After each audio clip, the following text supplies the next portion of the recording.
Right, so if we want to evaluate a hypothesis test using proportions, right, we're looking for the proportion of the population P, we're going to use a proportion z-test.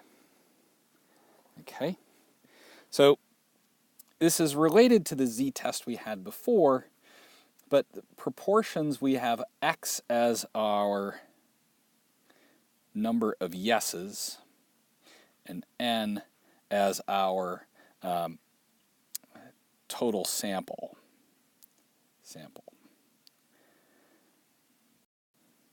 And remember, for the proportion, we need at least 10 in each category, the yeses and the nos. We need that for the results to be valid, right? Otherwise, we're going to have to use more powerful methods that we're just not going to get to in this class.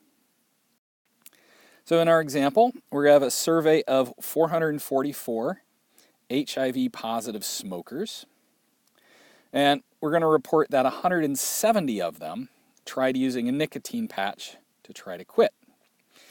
Right? Can we conclude less than half of HIV-positive smokers have used a nicotine patch? Right? And we're going to use our alpha of 0.05 as our level of significance. Okay, so this is n, this is our x, and less than half is going to be that their proportion is going to be equal to 0.5. So in terms of our hypotheses, right, our null hypothesis is going to be that the proportion is going to be half. That's our numerical claim. Right? So P is 0.5. Our alternative is we're going to look at less than. So our alternative is going to be that P is less than 0.5. So again, it's less than. So this is going to be a left-tailed test. Right? Left-tailed test, because we're looking for less than our 0.5. Since we're testing a proportion, we're going to use a proportion z-test. If you have a TI-84 calculator, this is its own value, right, or its own function.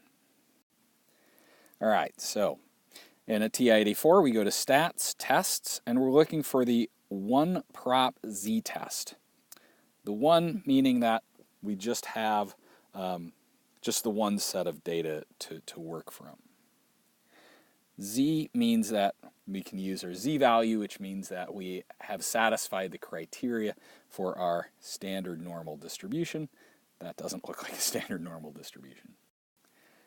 All right, so we're going to input stats again. If we have the data, right, we would plug the data into a list, and we would use a list for our input. Our null hypothesis was 0.5, right? That's our H0. We had 170 yeses. We had a total sample size of 44. And we're looking for a left-tailed test, so you'd go over to the less than P naught and choose that one. The thing we're looking for is P, and it tells us this number. Okay. One of the things it also will tell you is P hat, but P hat is just the 170 over 444, right? That's not the one we want. We're looking for the one that simply says P. It's a little confusing, but we're looking for the P, not the P hat. So as far as this number goes, right, this is scientific notation. This is E negative 7 means this is 10 to the negative 7th. If we wrote this out as an ordinary number, it would look like 0.000004007, right?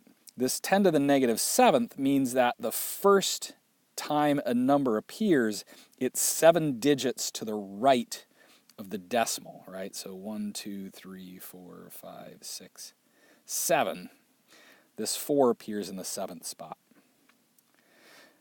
For a significance level alpha of 0.05, right, clearly P is much less than alpha. Realistically, for any kind of common alpha we would use, any significance level we would use, this P is going to be less than that. And since p is less than alpha, we again reject the null hypothesis, right? So we reject that the proportion is half, and we go with the alternative hypothesis that it's less than a half. The statement we make is based on that idea. There is sufficient evidence to conclude that less than half, right, that's our alternative hypothesis, of HIV smokers use nicotine patches to quit smoking. And that's the conclusion we draw out of the calculations that we have made.